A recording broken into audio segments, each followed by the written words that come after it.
இன்றைய தினம் தமிழகத்தினுடைய அவலமான நிலையை படம் பிடித்து காட்டியிருக்கிறார் வீரமுருகன். இதுக்கு முன்னாடி அவர் கிடுகு என்ற ஒரு படம் எடுத்தார், அதையும் பார்த்தோம். இன்றைக்கு தமிழ்நாட்டினுடைய மிகப்பெரிய சீர்கேட்டுக்கு காரணமாக இருப்பது போதை. அந்த போதையினால தான் கிரிமினல்ஸ் உருவாகிறாங்க. அதனால் மிகப்பெரிய சமூக பாதிப்பு ஏற்படுகிறது. ஆகவே இதை தத்ரூபமாக இந்த சிறிய படம், ஒரு 95 மினிட்ஸ் இருக்கிற இந்த படத்தின் மூலமாக அந்த படத்தினுடைய தயாரிப்பாளரும் சரி, அதில் நடித்திருக்கின்ற அனைத்து நண்பர்களும் நமக்கு படம் பிடித்து காட்டியிருக்கிறார்கள். இதில் ரொம்ப முக்கியமான நாம் கவனிக்க வேண்டிய விஷயம் என்னவென்று சொன்னால், கடைசியில் அது ஒரு மாறல் சமுதாயத்துக்கு. காவல்துறையின் கைகள் கட்டப்படாமல் இருக்குமானால் காவல்துறை நமக்கு காவல் தெய்வமாக மாறும். அது இப்போ அப்படி இல்லை, அதனால் மாறணுங்கிற விருப்பத்தையும் அவர் தெரிவிச்சிருக்கார். ஆகவே இந்த களம் திரைப்படம் நல்ல படம். நாம் ஒரு கதைக்காக, அதனுடைய மாறலுக்காக மக்கள் அனைவரும் இந்த படத்தை பார்த்து அதற்கு முழு ஆதரவு தர வேண்டும் என கேட்டுக்கொள்கிறேன். நன்றி. இந்த படத்தில் அரசாங்கத்தை பற்றியும் சரி, ஆட்சியாளரை பற்றியும் சரி, குறை சொல்லாமல் ஒரு சொல்லியிருக்காங்க. அது நீங்கள் எப்படி பார்க்குறீங்க? ஏன்னா இப்போ இருக்கிற சிச்சுவேஷன் இல்லை, இப்போ 10 நாளாக நடந்துட்டு இருக்கிற விஷயம் இதில் காட்டப்பட்டிருக்கு. அது என்ன சொல்லுவாங்க, பெரியவங்க சொன்னால் நடக்கும், ஞானிகள் பெரியவங்க நடக்க போகிறத சொல்லுவாங்க, ஞானிகள் சொன்னால் அது நடக்கும் அப்படின்னு. அந்த மாதிரியாக ஒரு பெரிய ஞானோதயத்தோடு இந்த படத்தை உற்பத்தியாளர்கள், தயாரிப்பாளர்கள், அதில் நடித்திருக்கின்ற நடிகர்கள் அனைவருமே அந்த நல்ல செய்தியை சொல்லியிருக்காங்க. ஏன்னா இது அண்ணா யூனிவர்சிட்டி அதில் நடந்த ஒரு விஷயம். அது மக்கள் மனதில் பசுமையாக இருக்கின்ற நேரத்தில் இந்த படம் வந்திருக்கு. அதனால தான் நான் ஆரம்பத்திலே சொன்னேன், தமிழ்நாட்டின் இது மாத்திரம் இல்லை, நாம் எல்லா சமுதாய தலைவர்களையும் கூட்டி வருங்கால தலைமுறையை காப்பாற்றுவதற்கு, இதில் போதை மற்றும் பெண்களுக்கு எதிரான வன்கொடுமை, இதிலிருந்து இந்த சமுதாயத்தை காப்பாற்றினோம்னா, எனக்கு ஒரு விஷயம் ஞாபகம் வருது. 2014 ரெட் ஃபோர்ட்டில் கொடி ஏற்றிட்டு மாண்புமிகு பிரதமர் அவர்கள் சொன்னார், பெண் குழந்தை வீட்டுக்கு லேட்டாக வந்தால் ஏன்னு கேட்குறோம், கண்டிக்கிறோம், எங்கே போன கேட்குறோம், ஆண் குழந்தைய கேட்குறோமா? அதாவது ஆண் குழந்தை ஒழுக்கமாக வளரலைன்னா அது யாரை பாதிக்கும்? பெண் குழந்தை தானே பாதிக்கும். இதை மாண்புமிகு பிரதமர் அவர்கள் ரெட் ஃபோர்ட்டில் கொடியேற்றிட்டு பேசினது எனக்கு நினைவு வருது. ஆகவே இந்த சமுதாயம் திருந்த வேண்டும், அதற்கான ஒரு படமாக இதை நான் நினைக்கிறேன். நாம் சமுதாய தலைவர்களை ஒருங்கிணைத்து இந்த ஒரு அபரேஷன் அதிலிருந்து நம் தமிழ் சமுதாயத்தை காப்பாற்றுவதற்கு இந்த படம் ஒரு உந்துதலாக இருக்கும் என்று எனக்கு அவர்கள் அனைவருக்கும் என்னுடைய பாராட்டுதல்களை தெரிவித்துக் கொள்கிறேன். 2023 என்கவுண்டர் தவறான என்கவுண்டரோ சரியான என்கவுண்டர் நடக்குது. அது எப்படி நீங்கள் பார்க்குறீங்க? தொடர்ந்து என்கவுண்டர் தான் போயிட்டு இருக்கு. யார் இது? சமீபத்தில் இந்த திருவேங்கடம்னு ஒருத்தர் என்கவுண்டர் ஆனாரே, நான் அன்றைக்கே சொல்லியிருந்தேன், முதல்ல பர்சி என்கவுண்டரே தவறு தான். ஜெயிலில் இருக்கார், ஜெயிலிருந்து காவல்துறையை கூட்டிகிட்டு போகிறாங்க. ஆனால் அவர் எங்கே பதுக்கி வச்ச ஆயுதம் அவர் கை கிடைக்கிறது, கரெக்டாக காவல்துறை அந்த இடத்துல வண்டி நிறுத்துகிறாங்க. என்ன அது இதுன்னா அவர் அந்த ஆயுதத்தை எடுத்து காவல்துறையை தாக்குறார், அதனால என்கவுண்டர் பண்ணதா? இது ரொம்ப நாள் முன்னாடி இல்லை, ஆம்ஸ்டாங் வழக்கில் அந்த அன்றைக்கே நான் சொன்னது தான். திருவேங்கடம் கொலை செய்த சமயத்திலேயே நான் சொன்னேன், இந்த கேஸை ஊற்றி மூடியாச்சு. ஆகவே அந்த மாதிரி இப்போ எனக்கு என்னன்னு சொன்னால், நான் நீதித்துறையை கேட்குற ஒரே கேள்வி, ஞானசேகருக்கு பாதுகாப்பு நீதித்துறை கொடுக்கட்டும்னு. நன்றி நன்றி நன்றி. விஜய் சார் படத்துக்கு சிகரெட் அடிச்சாவே நீங்க கேள்வி கேட்பீங்க.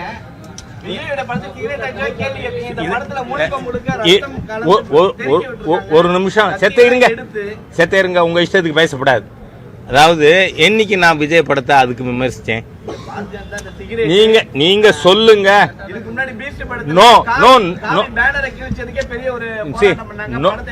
No nonsense. I don't know from which media you are coming. Stop nonsense with me. Vijay இருங்க. விஜய் படத்துல என்னைக்கு நான் விமர்சிச்சேன் அது சொல்லுங்க. ஆமா,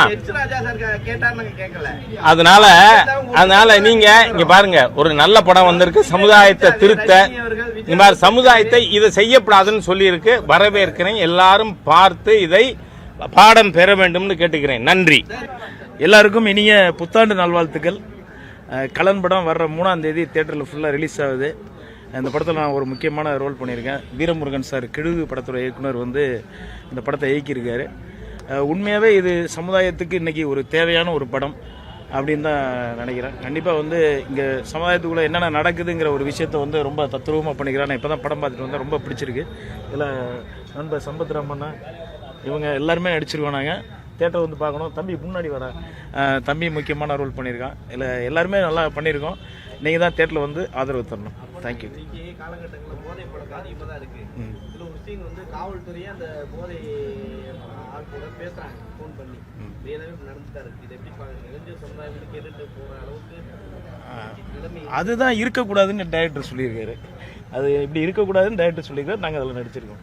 நல்லவங்களே என்கவுண்டர் பண்ணுறாங்களே, அது மாறணும் தானே படம் எடுக்கிறாங்க. என்கவுண்டர் பண்ணலான்னு சொல்ல வர்றாரா? அதான் கடைசியில் போட்டிருக்கோம்ல, காவல்துறைகளுக்கு இங்கே ஃப்ரீடம் கிடையாது. அதனால தான் நல்லவங்களும் என்கவுண்டர் ஆகிறாங்க.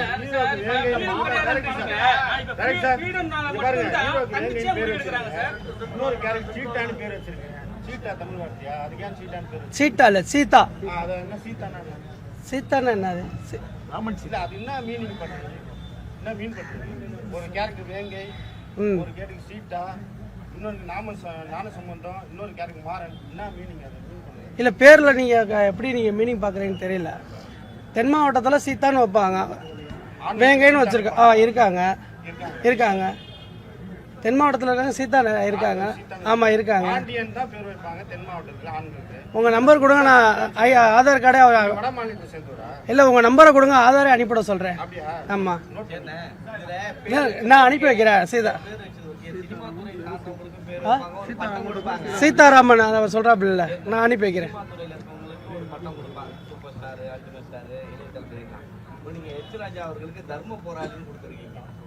ஆமா, தர்மத்துக்காண்டி தானே போராடிக்கிருக்காரு. என்ன தர்மத்துக்காண்டி அவர் போராடல? இப்போ ஒரு போதைக்கு ஒரு பெண்ணுக்கு கூட சொல்லிட்டு போயிருக்காரு, அதுவும் தர்மம் தான். தர்மம்ன்றது நீங்க இந்து தர்மத்தை மட்டும் பார்த்தீங்கன்னா அது கிடையாது. தர்மம்ன்றது பாதிக்கப்பட்ட பெண்ணுக்கு போறதுனால அது பேர் தர்மம் தான். அதெல்லாம் இருக்கட்டும் சார். இப்போ மாமன்னன் போஸ்டர் நாங்க பார்த்தோம், அது வேணுக்குனே வச்ச மாதிரி தான் இருக்கு. ரத்னவேல் தேவர் குரூப்ஸ் இல்ல, நான் சொல்றேன். நீங்க இல்ல, நீங்க பரட் பாஸ்ல வெச்சங்க தெரியுமா? மிகப்பெரிய வன்மட்ட காமிக்கிறீங்க. அது என்ன தேவ சமூகம் கரெக்ட்டா பரட் பாஸ் போட்டோவை போட்டு தேவ சமூகம் போட்டுருக்கீங்க. இல்ல, அங்க நாங்க எடுக்கும்போது அங்க ஒரு திருவிழா, அந்த திருவிழா நாங்க எடுக்கும்போது திருவிழா இதுக்காண்டி நாங்க போஸ்டரா கிழிச்சிட்டு ஷூட் போக முடியாது. இல்ல, நாங்க எடுக்கும்போது திருவிழா, பெரிய ஆலங்குளத்தோட திருவிழா. பெரிய நாங்க ஷூட் எடுக்கும்போது எல்லா இடத்துலயும் போஸ்டர் கிழிச்சிட்டு எடுக்க முடியும்.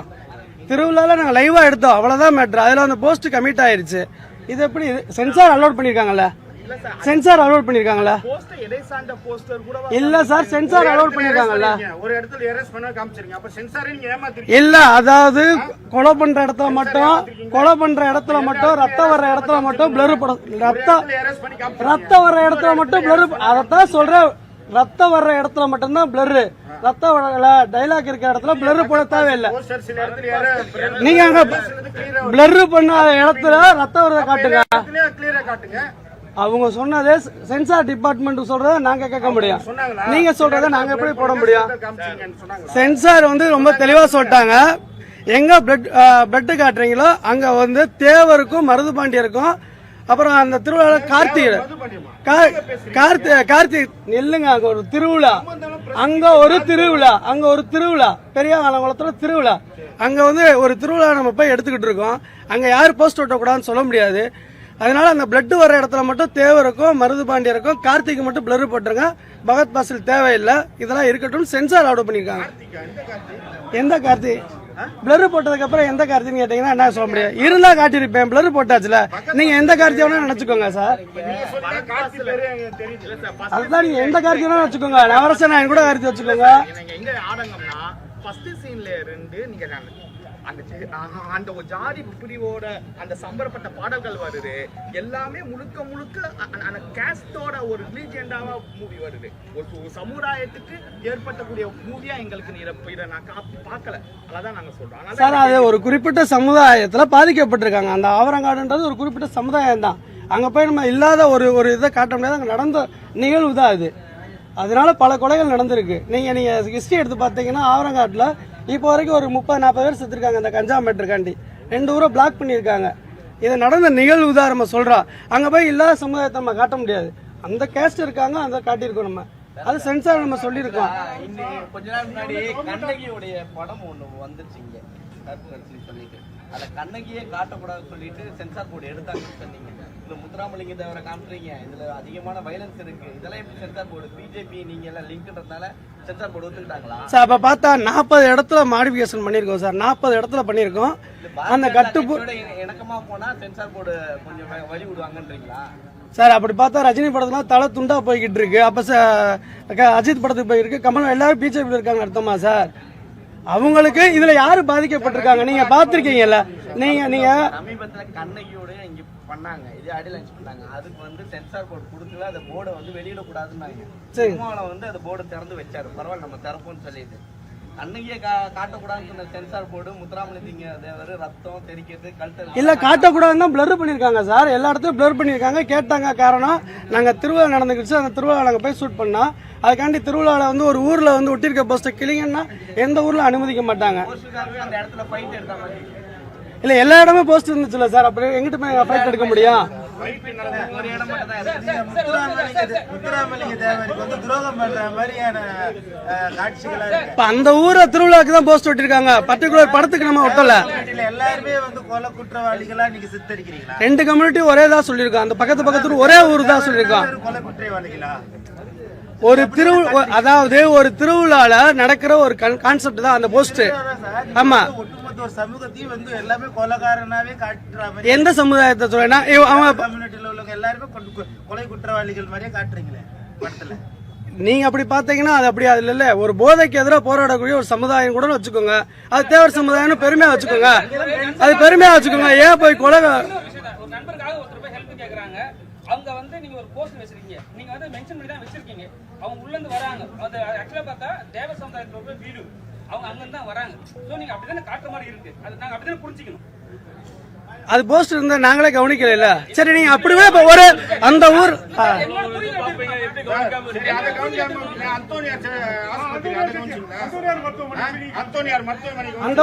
இல்ல சிவகங்கை அந்தோணியார் மருத்துவமனை இருக்குன்னு சொல்லுங்க. இல்லாத ஒரு மருத்துவமனை நம்ம கற்பனையா போடுவான். இல்லாத ஒரு மருத்துவமனை தான் நம்ம கற்பனையா போடுவான். அந்தோணியார் மருத்துவமனை இருக்குன்னு சொல்லுங்க.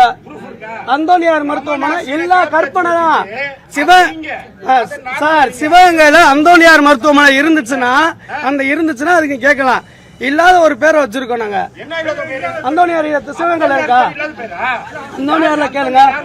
அப்ப யாரு என்ன பேர் வைக்கணும் நீங்க பிரஸ் எல்லாம் ஒரு முடிவு பண்ணி சொல்லிருங்க. ஹாஸ்பிட்டலுக்கு இந்த பேர் தான் வைக்கணும். எது எதுல சொல்லுங்க சார். சொல்லுங்க சார். என்னது? அதுதான்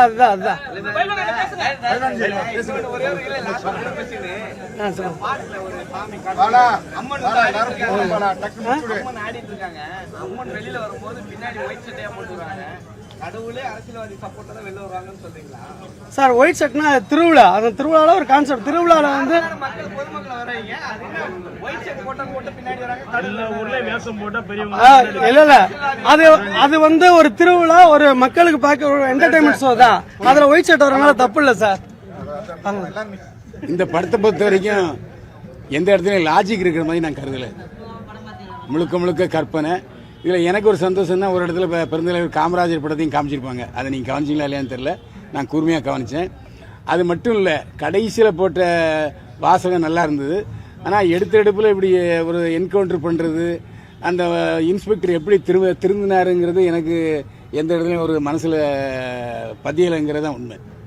அது மட்டும் இல்லை, இந்த படத்தில் ஜாதியை தான் சொல்லியிருக்காங்க. அது அவர் மறுத்தாரா இல்லையான்னு எனக்கு அப்படி தான் பட்டுது. அதில் சாதிய பிரச்சனை சொல்லியிருக்காரு. ஆனால் ஒரு மாவட்ட செயலாளர் நடக்கும்போது வெட்டி கொல்லப்படுறாரு. அது எனக்கு ஈஆர் கிருஷ்ணன் படுகொலை ஞாபகப்படுத்துது. திமுகவில் ஒரு மாவட்ட செயலாளர் அப்படி படுகொலை செய்யப்பட்டார். அந்த சம்பவத்தை அவர் சொன்னது அவர் சரியாக அது சிங்க் பண்ணுற மாதிரி, அவர் லிங்க் பண்ணுற மாதிரி அவர் சொல்லலை. அதே மாதிரி இந்த படத்தில் எனக்கு ரொம்ப பிடிச்சது என்னென்னா, எங்கள் ஊரை சேர்ந்த அப்புக்குட்டி, அதே மாதிரி எங்கள் ஊரை சேர்ந்த அந்த அக்கா பேர் தீபா சங்கரா, தீபா பாஸ்கரா, தீபா சங்கர், அவங்களும் எங்கள் ஊருக்காரங்க தான். அதாவது அவங்க 2 பேருமே அந்த சாதியை சேர்ந்தவங்க இல்லை. நான் சொன்னேன்னா அந்த தேவர் சாதியை சேர்ந்தவங்க இல்லை. அதனால் அவங்க வாயிலிருந்து வர்ற வார்த்தைகள், அவங்க அந்த தீபாவும் பெருந்தலைவர் காமராஜர் எனக்கு பெரிய ஆள்னு சொல்லுவாங்க. அதெல்லாம் இப்போ சமீபத்தில் வந்த படங்களை நான் பார்க்கல.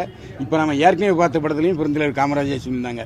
ஏன்னா அரசியலில் அப்பழுக்கற்ற அரசியல்வாதி, அப்பழுக்கற்ற முதல்வர்னு சொன்னால் அது பெருந்தலைவர் காமராஜர் தான். அது இந்த படத்தில் வந்து சொல்றதை கேளுங்க, அடுத்து வர்றேங்க. ஆரம்பத்தில் பெருந்தலைவர் காமராஜர், அதுக்கப்புறம் நீ பார்த்தீங்கன்னா மக்கள் மனதில் ஏன் திமுகவிலே விமர்சிக்க முடியாத அளவுக்கு இன்றைக்கு மனதில் நினைஞ்சிருக்கிறாரு முதல்வர் எம்ஜிஆர், புரட்சித்தலைவர் எம்ஜிஆர். அதில் எந்த சந்தேகமே இல்லை. இன்னைக்கு மு.க. ஸ்டாலின் அவர்களுடைய விழாக்களில் கூட புரட்சித்தலைவர் எம்ஜிஆருடைய படங்கள் போடுறாங்க, பாட்டு போடுறாங்க. இல்லை அது அவருடைய ஒரு அது அவருடைய கருத்து. தனிப்பட்ட விஷயத்துல ஒரு எம்ஜிஆர் வந்து இல்ல அது அது நான் அதாவது இந்த நீங்க பேசுறீங்க, காமராஜர் சொல்லிட்டாரு அப்படின்னு நாடார்னு சொல்றீங்களா? ஆமா ஆமா இது பேருக்கு தான் இது அவர் வச்சு விளம்பரம் தான் தெரியும் எம்ஜிஆர். நான் சொல்றது அதை புரிஞ்சுங்க. அதாவது இந்த படத்துல இப்ப புரட்சித்தலைவர் எம்ஜிஆர் பேரையும் சேர்த்துக் கொள்ள வேண்டுங்கிறது தான் என்னுடைய ஆசை, விருப்பம் எல்லாம். ஏன் சேர்க்கல? இல்ல எம்ஜிஆர் சேர்த்ததுக்கு அப்புறம் கலைஞர் சேர்க்கல கேட்பாங்க. அப்படி கேட்டுக்கிட்டே லிஸ்ட் போட, அதெல்லாம் எல்லா தலைவரும் சொல்லியாச்சு.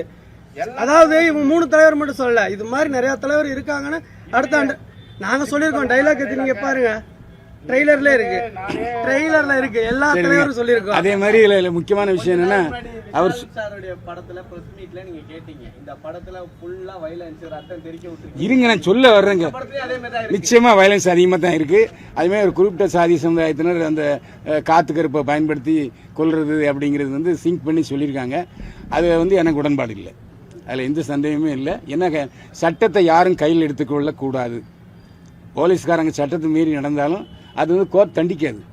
அது வந்து நீங்கள் ப்ரூவ் பண்ணணும். அந்த அடிப்படையில் இதில் வந்து போலீஸார் என்கவுண்டர் பண்ணுறது எனக்கு உடன்பாடு கிடையாது. ஆஸ் ஏ போலீஸ்மேன் நான் சொல்கிறேன், அவர் சரியாக நடந்துக்கல. ஏன் அவர் மட்டும் தலையை குனிஞ்சிட்டு போகிறான், இன்னொருத்தர் கையில் துப்பாக்கி கொடுத்து சுடுறது வந்து அது ஏற்புடையாக தெரியல. அது இயக்குனுடைய கருத்து. இதில் கலன் என்னத்துக்கு பேர் வச்சாருன்னு எனக்கு புரியல. கலன்னா என்னது? கலன்னா திமிரு பிடிச்சவன். உங்ககிட்ட ஒரு தமிழ்நாட்டை ஜாதி பிரிவினை, மத பிரிவினை காமிச்சு சீர்குலைக்க ஒரு முயற்சிக்கு நீங்க இப்ப நீங்க தேவர் சொன்னீங்க, அண்ணன் கரெக்டான விளக்க சொல்லிட்டாரு. இதுல தேவர் மட்டும் இல்ல, எந்த போலீஸ் எல்லாமே சாமி போட்டோ வச்சிருக்காங்க, சிவன் போட்டோ. இத காட்டி இப்ப நம்ம நீங்க தவற சொல்றீங்க. அந்த காட்சி நீங்க சரியா பார்க்கல. போலீஸ் ஸ்டேஷன்ல சிவன் போட்டோ வைக்கல, அது டீ கடையில தான் வச்சிருக்காரு. ஆமா, அது எந்த இல்ல அது வந்து அவருடைய ஏங்க தமிழ்நாட்டு பிரிவினையை ஏற்படுத்த முயற்சிக்கிறீங்களா? இந்த படம் தானே இல்ல இல்ல அதாவது அவரது ஸ்டேஷன் போலீஸ் ஸ்டேஷன் தென் மாவட்டத்துல போனது இல்ல போல. யாரு நீங்க வாங்க போமா? இல்ல நீங்க போனது இல்ல போல. அப்ப வாங்க, நான் போய் மதுரை கூட்டு போறேன். தப்பு தப்பு தப்பு. இல்ல பாகிஸ்தானுக்கே போலாம் வாங்க. அங்கே அந்த சாமி போட்டோ. சரி சுமார் அவன் தலை போட்டோ தான் வைப்பான். சுமார் முடிச்சுக்கலாம். பால முடிச்சுக்கலாம். இந்த படத்தை பொறுத்த வரைக்கும் போலீஸ்காரங்களை பற்றி தெரியாம தான் ஒரு படம் எடுத்திருக்காரு. அதில் நான் எந்த கருத்துலையும், ஏன்னா இதில் வந்து எந்த ஒரு முதல்ல அவர் வந்து ரொம்ப முரட்டுத்தனமாக காசு வாங்குற மாதிரி காமிச்சிருக்காரு, அப்புறம் திருந்துற மாதிரி காமிச்சிருக்காரு. இதில் அவர் என்ன சொல்ல வர்றாருங்கிறது எனக்கு கொஞ்சம் சரியாக புரியலை. அதான் உண்மை. அதாவது வன்முறையை காட்டுறாரு, அப்புறம் அவனையே சுட்டுக் கொள்றாரு போலீஸ்காரரு. அந்த மாதிரி இதில் நிறைய வன்முறை காட்சிகள் இருக்கு. அதில் எனக்கு எந்த வித மாறுபட்ட கருத்தும் இல்லை. ஏன்னா இப்போ சமீபத்தில் வர்ற படங்களில் வன்முறை காட்சிகள் இருக்கும்போது அதையே அவர் ஃபாலோ பண்ணியிருக்காரு. ஆனால் என்ன சொல்ல வர்றாருங்கிறது மட்டும் அவர் என்ன எனக்கு சொன்ன மாதிரி வன்முறையை தூண்டுறாரா இல்லை வன்முறை எதிர்க்கிறாரா? இப்போ போதை அடிமைன்னா ஒரு பொம்பளை வந்து சீரட்டு குடிக்காம காமிச்சிருக்காங்க, அந்த மாதிரி இன்னைக்கு கருப்பு சேட்டை போட்டு வந்து நிற்கிது அப்படின்னா நான் வந்து பெரியாருன்னு சொல்லிட முடியுமா? திராவிட கழகத்தை சேர்ந்தேன்னு சொல்ல முடியுமா? ஓடிட்டாங்க. நான் அந்த கேள்வி தான் கேட்க நினைச்சேம்மா, இந்த படத்தில் ஆன்மீகம்னு சொல்லிடுறீங்களே, நீங்கள் வந்து கருப்பு சட்டை போட்டுட்டு வந்து ஈவேர ஆள் மாதிரி காமிச்சிருங்களேன்னு கேட்க நினச்சி அவங்க ஓடி போயிட்டாங்க. ஒரு பெண்ணு சீரட்டு பிடிக்கிறதாகவும் ஒரு பெண்ணு தண்ணி அடிக்கிறதாகவும் காமிச்சது எனக்கு உடன்பாடு இல்லை. ஏன்னா ஒரு தமிழ் வச்சு எந்த சூழ்நிலையும் அப்படி இருக்க மாட்டாங்க. இந்த கலன் அதேமாதிரி திமிரு பிடிச்சவனுங்கிறது எனக்கு உடன்பாட இல்லை. அதான் உண்மை. ஏன்னா ஒரு படம் எடுத்திருக்காரு, அதில் அதாவது ராஜா இந்த பாரதிய ஜனதா கட்சி கொடியை கூட இதில் காட்டலை. அவர் மாவட்ட தலைவருங்கிறதுனால அவர் எச் ராஜா அவர்களை கூப்பிட்டு வந்திருக்காரு. அதான் உண்மை. அதை அவர் சொல்லவே இல்லை. நிறைய படமா பார்க்குறோம், நிறைய இடத்துல சென்சார் பண்ணியிருப்பாங்க. சரிங்களா, நீங்களே பார்த்து நிறைய இடத்துல சென்சார் பண்ணாம ஃப்ரீயா வச்சிருக்காங்க. இது என்ன காரணமா இருக்கு? ஏன்னா அந்த சென்சார் போர்டில் ஃபுல்லாவே பிஜேபி தான் இருக்காங்க, பாதி பேர் அங்கதான் இருக்காங்க. நீங்க எப்படி பாக்குறீங்க? இப்போ சமீபத்தில் புஷ்பா 2 வந்துச்சு. புஷ்பாவுக்கும் பாஜகவுக்கும் என்ன சம்பந்தம்? இருக்கட்டுங்க, அங்கேயும் தானே சென்ட்ரல் கவர்மெண்ட் பாஜக தானே. இல்ல கிடையாது, அப்படி இல்லை. அது இல்ல, கண்ணகிக்கு இதுக்கு உடன்பாடு இல்லை. அதாவது கண்ணகி தன்னுடைய குடும்பத்தை பாதிச்சனால அந்த மாதிரி மதுரை எரிச்சு இது வரலாற்று கதை இல்ல, அதனாலதான் மறைச்சிருக்கலாம். அவ்வளவுதான். சரி, ரொம்ப நன்றி. ஏன்னா இல்ல, அது ஒரு விஷயம் முடிஞ்சுங்க. நமக்கு எவ்வளவு சுதந்திரம் இருக்கோ, கருத்து சுதந்திரம் இருக்கோ, அதே மாதிரி இயக்குனருக்கும் கருத்து சுதந்திரம் உண்டு. அந்த சுதந்திரத்துக்கு நம்ம சுதந்திரத்தை நாம காப்பாற்றுற மாதிரி அந்த சுதந்திரத்தை நாம காப்பாற்றணும். அது நம்ம பிடிக்கலையா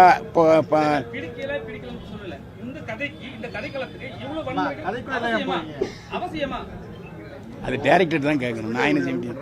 அவரு எல்லாம் அறுவாடு இல்லை, அறுவா எடுத்துட்டு ஆடுறது தான் காமிக்கிறாரு. காத்து கருப்பு அந்த அறுவாடை எடுத்து வெட்டுறது தான் அப்படின்னு சொல்றாரு. அதே மாதிரி அந்த சங்கம் இருக்கிறது அந்த அளவுக்கு வன்முறை போயிருக்க வேண்டியதில்லை. இப்போ தீபா சங்கர் வந்து கழுத்தை இருக்கிறது, அந்த பொண்ணு வந்து தானே கழுத்தை எடுத்துக்கிறது, அதெல்லாம் கொஞ்சம் வித்தியாசம். போட போங்கப்பா. அனைவருக்கும் வணக்கம்.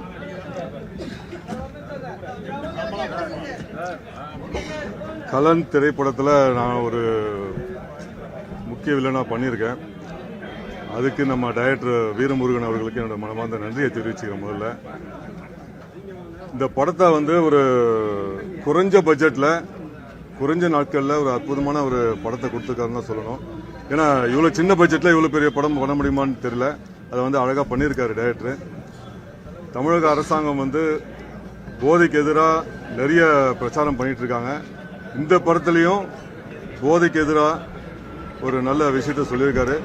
போதை இருக்கக்கூடாது அப்படிங்கிறதுல ஒரு தென் மாவட்டங்களில் நடக்கிற உண்மை சம்பவத்தை பேஸ் பண்ணி பண்ணியிருக்காரு. இதில் நடித்த ஒவ்வொரு நடிகர்களுமே அந்தந்த கதாபாத்திரத்தை ரொம்ப அற்புதமாக பண்ணியிருக்காங்க.